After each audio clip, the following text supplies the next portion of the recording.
పోయి కేసులు పెట్టాలి, నా మీద దాడి జరిగితే కేసులు పెట్టాలి. కానీ గిట్లా మాట్లాడతారా? చాలామంది వీడియోలు ఉన్నాయి, ప్లే చేద్దామని చూస్తున్నా కానీ ప్లే చేస్తే ఇక బాగుండదు, మళ్ళీ ఇక వాళ్ళని పెద్దోళ్ళని చేసి వాళ్ళం అవుతాం. అందుకే ఇవాళ తీసుకున్నా. ఇగో అసలు ఇంకొకటి నిన్న మాట్లాడిండు కవిత మీద, అసలు మీది మా కులమా,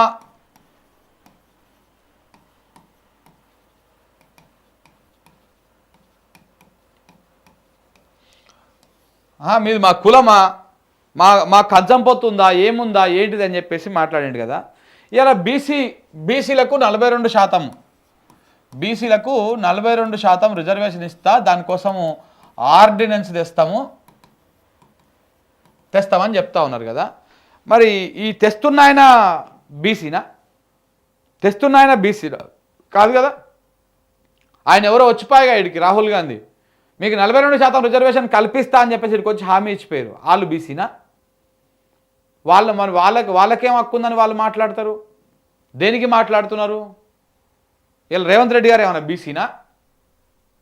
కాదు కదా, కాదు కదా. నిన్న ప్రకటించిండు కదా 42% రిజర్వేషన్ తెస్తూ మేము ఆర్డినెన్స్ తెస్తామని చెప్పేసి ప్రకటించారు కదా. ప్రకటించిరా లేదా? ఎవరు ప్రకటించారు? పొంగులేటి శ్రీనివాసరెడ్డి, ఆయన బీసీనా? మరి వీళ్ళందరూ మాట్లాడినప్పుడు లేని నొప్పి కవిత మాట్లాడినప్పుడు ఎందుకు వస్తుంది ఈ తీన్మార్మలన్నకి? ఎందుకంటే నాకే క్రెడిట్ రావాలి, నేనే క్రెడిట్ రావాలి. మీరు తీన్మార్మల దగ్గర పనిచేస్తారని అడగండి, వాడికి మాత్రం క్రెడిట్ కాకుండా పక్కనోడికి ఏదంటే అసలు ఒప్పుకోడు. ఇలా బీసీలల్లో ఆర్కిస్ట్రే పోరాటం పోవాలి, జాజుల శ్రీనివాస్ పోరాటం పోవాలి, మిగతా మిత్రులందరి పోరాటాలు గాలి గలిచిపోవాలి, ఈయన మాత్రమే బీసీ నాయకుడు లెక్క పైకి రావాలి. ఒకవేళ నువ్వు నిజంగా బీసీ నాయకుడు అయితే మరి అదే ఆర్కిస్ట్రే సంఘంలో పనిచేయరాదు? అదే జాజుల శ్రీనివాస్ గౌడ్ సంఘంలో చేరి పనిచేయరాదు? ఎన్ని లత్కోరు ముచ్చట్లు అని లత్కోరు ముచ్చట్లు చెప్తూ ఉంటాడు. ఒక చీడ పురుగు లెక్క తయారైపోయాడు అల్లా. ఇగో అందుకే రాష్ట్రం ఇవ్వాలి మనం బీసీ వాదానికి చీడ పురుగు, నికార్సైనటువంటి బీసీ వాదం, నిక్కచ్చైనటువంటి బీసీ వాదం, న్యాయమైనటువంటి బీసీ వాదం, మనమెంతో మనకు అంతా, మనమెంతో మనకంతా అన్నటువంటి నినాదం. ఇది బీసీల నినాదం. దశాబ్దాల కాలంగా కొట్లాడుతూ ఉన్నాం మనం 60-70 ఏళ్ళకి వెళ్ళి. దీంట్లో ఈ ఉద్యమంలో ఇలా చీడ పురుగు వచ్చి చేరింది. ఆ చీడ పురుగే తీన్మార్మలన్న. బీసీ ఉద్యమంలో చీడ పురుగు.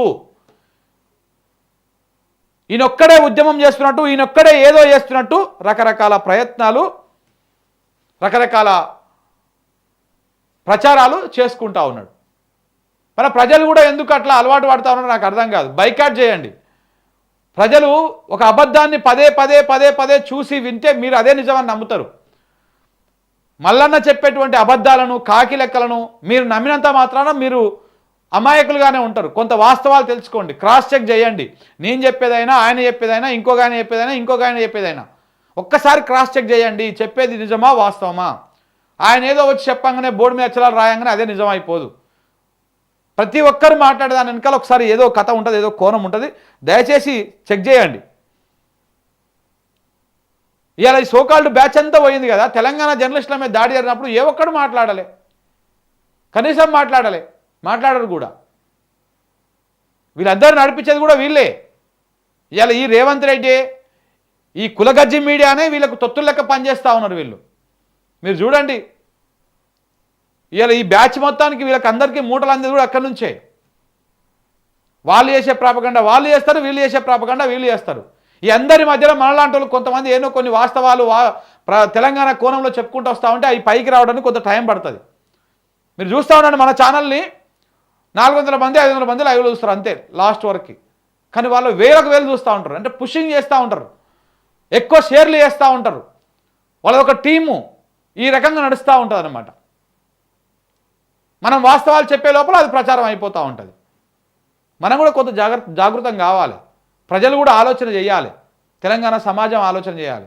ఇప్పుడు నాకు మధ్యలో కొన్ని ఫోన్స్ వస్తూ ఉంటాయి. అన్న మీరు చెప్పిందే వాస్తవము, వీళ్ళని నమ్మి మేము ఓట్లేసి ఆగం అయిపోయినాం అని చెప్పేసి కాంగ్రెస్ సంబంధించిన చాలామంది ఫోన్లు చేస్తూ ఉంటారు. కార్యకర్తలు కూడా ఈ బ్యాచే, ఈ తీన్మార్మలన్న బ్యాచ్, ఇంకో బ్యాచ్ వీళ్ళే.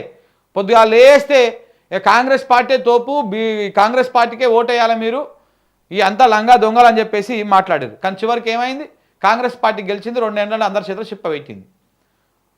కాళేశ్వరం ఎండిపాయ, నీళ్ళు ఇయ్యకపాయ, ఇక్కడ పొలాలు ఎండిపాయ, ఎక్కడికక్కడ కుట్రలు కుతంత్రాలు. ఇలా రైతు బీమా ఆగిపోయింది, రైతు భరోసా పడలేదు, రుణమాఫీ కాలేదు. ఇట్లాంటి రకరకాల కార్యక్రమాలు చేసుకుంటా తెలంగాణ అస్తిత్వం మీద ఫైటు, పోరాటము, అస్తిత్వం మీద దాడులు, తెలంగాణ తల్లి విగ్రహాన్ని మారిస్తే వీళ్ళు భజన కొడతారు. ఇవన్నీ కూడా చూస్తూ ఉండండి మీరు. మెల్లమెల్లగా మొన్న తెలంగాణ వికాస సమితి ఆధ్వర్యంలో ఒక రౌండ్ టేబుల్ సమావేశం పెట్టారు వాళ్ళు బాగలింగంపల్లిలో. చాలా విషయాలు మాట్లాడారు. తెలంగాణలో ఈ కుల మీడియా ఏ రకంగా ప్రచారం చేస్తుంది, కొంతమంది తెలంగాణ బిడ్డలే కొంతమంది యూట్యూబ్లో ముసుగులో ఎట్లా తప్పుడు ప్రచారం చేస్తూ ఉన్నారు, ఏ రకంగా దాడి చేస్తూ ఉన్నారు తెలంగాణ అస్తిత్వం మీద అనేది వాళ్ళు చెప్పారు. ఆ వాస్తవాలను మనం గమనించాలి, గ్రహించాలి. లేకపోతే చాలా ప్రమాదం వచ్చేటువంటి అవకాశం ఉంది మిత్రులారా, గుర్తుపెట్టుకోండి. ఒకసారి చేతులు గాలినాక ఆకులు పట్టుకున్నా ఏమీ రాదు.